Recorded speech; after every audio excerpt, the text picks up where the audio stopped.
Hi everyone, welcome back to our channel, Transform to One's YouTube channel. I'm Shani Mullins, and we are a Christian wellness company that is based on fostering transformational change to help heal persons, and we do this through Christ initiatives, Christ-centered initiatives. Today on our show, we have with us Dr. Sharon Earle-Edwards, our guest. Welcome, Sharon. Hi, Shani. Thank you for having me. You're most welcome. It is a pleasure to have you, to talk with you, to share with you. You know, you have been on this journey with me personally for a few years. You are a major part of my healing process, you know, through issues that I would have been working through for maybe the past 5 years. And so it is great to have you share with us, because I know from a personal experience, you know, that you've helped me. So I'm going to introduce Sharon to you all. Sharon is a medical doctor. She's a radiologist. She's also a Christian motivational teacher. You're going to hear that she wears many, many, many hats. She is a relationship coach, which is where I met her in that capacity. She's a premarital counselor, divorce recovery facilitator, public speaker, mother, stepmother, mother-in-law, and wife of Reverend Trevor Edwards, the pastor at Barbican Baptist Church. Sharon has been the young adult Sunday school teacher for over 30 years. She has a passion for Sunday school teaching, and she is a part of the framework development for Caribbean Christian Publications. She's also an author of the inspirational coaching book, Pills for the Happy Soul, and PILLS stands for Prescription Inspiration Life Lessons for Success. Sharon has certification in the Taking Flight DISC Personality Profile Facilitation, and has also completed the Gottman 7 Principles of Making Marriage Work Leader Training. Her passion in life is summarized in the motto soul care, encouragement, and empowerment to strengthen the brethren. Her goal, with God's help, is to inform, inspire, model, and facilitate personal development, resilience, and healthy interpersonal interactions through presentations, seminars, workshops, coaching, online and face-to-face, as well as through books. Being confident of this, that he who began a good work in you will carry it on to completion until the day of Christ Jesus. Philippians 1 verse 6. Sharon's mission is to encourage and empower others to live fully by finding and fulfilling their God-given purpose while practicing good soul care and maintaining healthy relationships. And this is why we chose to have Sharon on with us today, because her mission, as you heard, is in alignment with, you know, what we're celebrating this year, which is World Mental Health Day, and just looking at families. And so, you know, maintaining healthy relationships is key to Sharon, and so is it key to Transform to One as we try to foster change and just help healing in individuals and family lives. So my first question for Sharon, as you guys would have heard in terms of divorce recovery, that's a big thing on her plate. Can you recall, Sharon, any experience personally that has helped you through your divorce, and how that in turn has helped you to assist others to go through a similar journey in their lives? Thanks for asking, Shani. Divorce is, of course, something that it was still today the most painful experience of my life, even when I factor in the deaths of some close loved ones, including my parents. I went through separation and divorce. It was kind of sudden. And what happened as a result was that I felt like, wow, my whole world is falling apart. And I don't want to live. It's not going to, you know, it's just like I won't cope. And what kept me? Well, one, my relationship with the Lord. And even though at that time I couldn't even pray, I was carried by prayers. But also, too, and the support of friends and family, and the fact that I had 2 young children for whom I had to live. And they were at that time 8 and 5. And so my first words to one of my friends the day it happened was, oh no, my marriage is ended. My poor children are ruined. I went into counseling the next day, and I also had friends who came over the same day. My mother and friends and my brother came over the very day it happened. And that really helped me to start the journey, which was a very long journey, but that's how it started. Okay, thank you. And so, it's interesting to hear you talk about support, community, because you said you couldn't pray, but you were carried by prayers. That was interesting to hear. So just Absolutely. having community and Christian community, persons who we can lean on when we can't do it by ourselves. That was interesting to hear. In terms of healing, why was it important? And he spoke about how long the journey has been. Do you mind sharing? I mean, has it ended? Do you mind sharing how long it was or is? And why is it important for you to heal? In terms of, is it an individual thing? Is it important for you individually? No, you're married. How does it impact life now? Okay. Yeah. Well, this happened in 1999. So you Yes. see how long ago that was. And what happened was that in the first instances, one friend, for instance, the same friend, I said, oh no, my children are ruined. Then, of course, the Lord prompted me to think, but do they have to be ruined?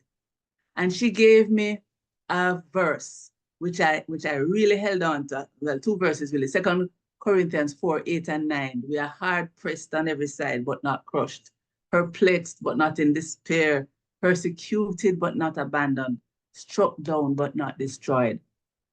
And so that was part of the whole support at the time. In addition, a mentee, I was doing mentorship to my high school, and my mentee, who was a sixth former, gave me this quote: sometimes the Lord calms the storm, at other times he allows the storm to rage and calms his child. And those were two of the many that helped me, in addition, as I said, to the prayers. Glacia Robinson, music does it for me as well. And she had Hold My Hand Today. And so that helped me. I played music. I couldn't sleep, but I would lie down in the bed and just play the music, close my eyes, and those kind of helped me to cope. So it's been a journey. Now you were asking about the other part of it. So another thing that happened at that time, which I wrote about in my poem In Pills about after the breakup, was that by God's grace, I was a founding member of the Fresh Start Divorce Recovery Support Group, which started the year after. And being in the support group, in addition to being counseled by two persons, by the way, a psychiatrist and a psychologist, okay? So it was really something else. And having my children being counseled by a child psychologist through Family Life Ministries, those all together helped me and my church support. So with all of those, being a part of Fresh Start Divorce Recovery Support Group was a big part of the healing. And then the founder of that, one of the founders, he was also going through that journey. And he and I, he was a friend before, but he who had gone through divorce a couple of years before mine, and then me, we then got closer as we traversed the Fresh Start journey. And subsequently, like 7 years after my separation and divorce, we got married. And so that has been part of the journey for me. But as I said, it was a long journey. And so we continue to help people.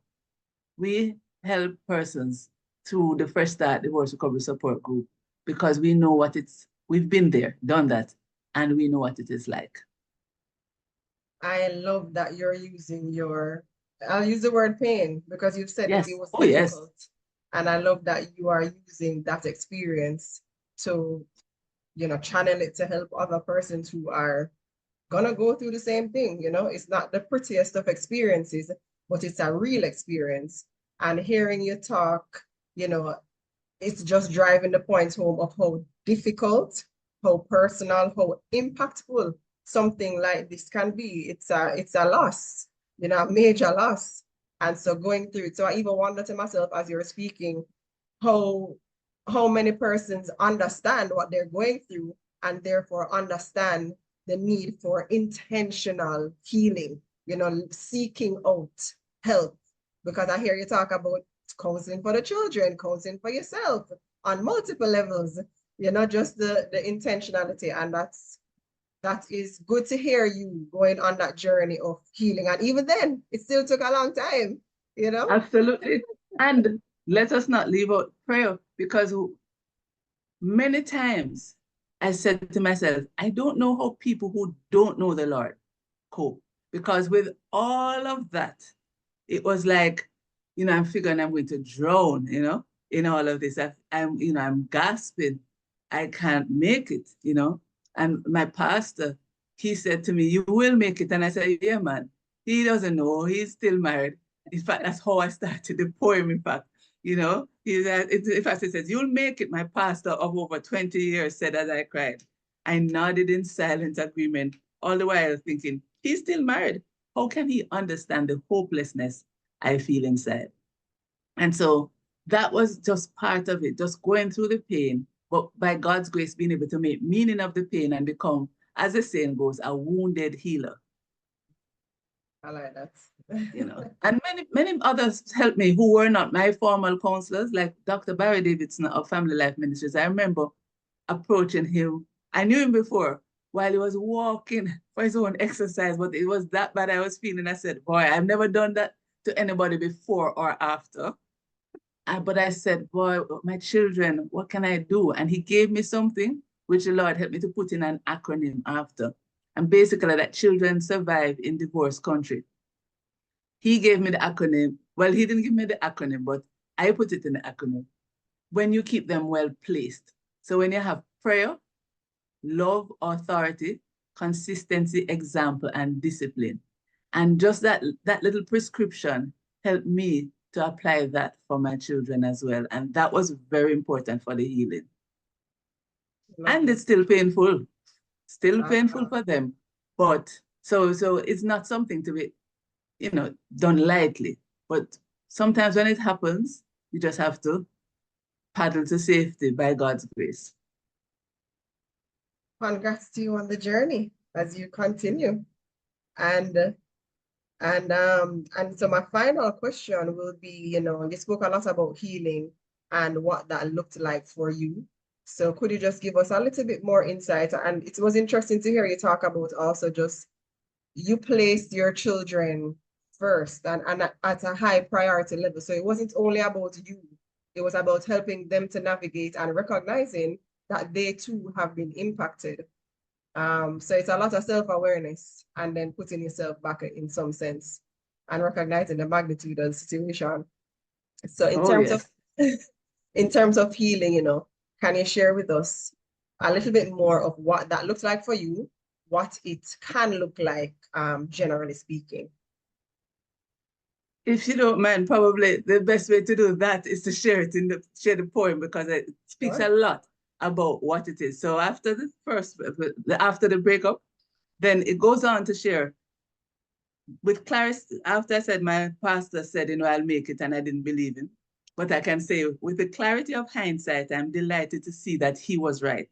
The prayers, support, and fasting, counseling, which was long-lasting, changes in lifestyle and work, so that increased nurturing of my children I didn't shirk, all served to take me through.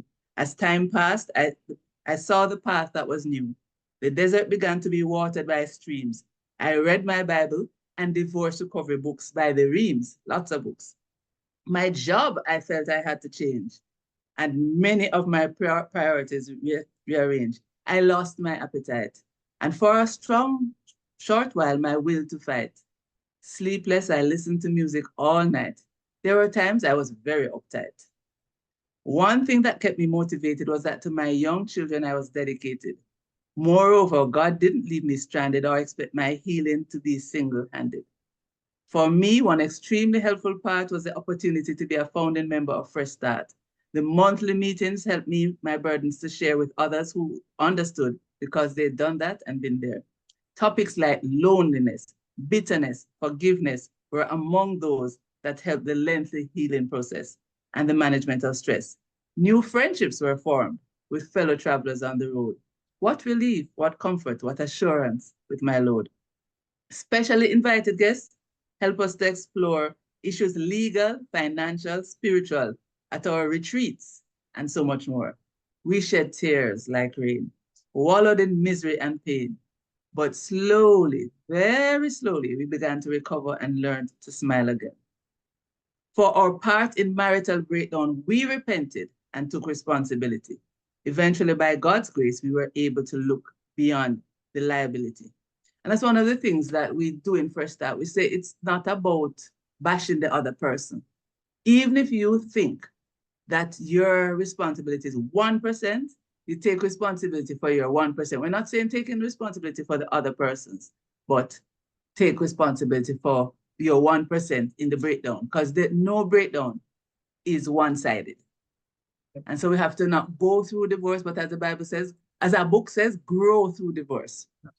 And so that was an important thing for us to think about as we looked at the healing journey. So those were some of the things that helped you, as you heard, the job change and all those things contributed to it, because it was major crossroads experience. But by God's grace, I'm on the other side of it. And I will just share this quote at the end by Eleanor Roosevelt. You gain strength, courage, and confidence by every experience in which you really stop to look fear in the face. You are able to say to yourself, I have lived through this horror. I can do the next thing that comes along. You must do the thing you think you cannot do. So by God's grace, I am a survivor and able to encourage others to survive. But for God, couldn't be possible. Thank you so much for sharing. And as you shared that quote, I remember a book that my sister is reading, Do It Afraid by Joyce Miles, you know, Yes. Stepping out. So thank you so much for sharing, Sharon. And we do hope that having shared, you know, persons who are listening will be given hope to realize that it may be difficult, it may be unpleasant, it may be ugly and messy, but there are ways to get through, as you would have heard Sharon share. And so I just wanted to ask you in closing, in terms of the Fresh Start group, is it an open group? How the persons contact you guys to become a member? What's that like? The easiest way to contact us is through Family Life Ministries. And so if they contact Family Life Ministries, they can find out about Fresh Start. We meet once a month, usually on a third Saturday. And at present it's by Zoom, but our next retreat is actually coming up shortly. So if they contact us through Family Life Ministries, they'll find out more about Fresh Start. And if they want to contact me, they can contact me at sharicoaches@gmail.com. That's SHARICOACHES@gmail.com. And, you know, congrats on the work you are doing, Shani, and on your journals and everything else, and Transform to One. May it grow from strength to strength by God's grace. Amen. You are glowing for the Lord. Continue to glow. Thank you, Sharon. I appreciate it. I appreciate it. Thanks for being with us. I'll put those details in the description so persons can reach out if it needs be. And I just want to thank you for being with us. It's been a pleasure having you. And I do hope that persons are blessed by what you shared today. I know I have been blessed, so thank you. Awesome, Shani. Blessings. Blessings. Bye, everyone. Thanks, Sharon. Bye, everybody.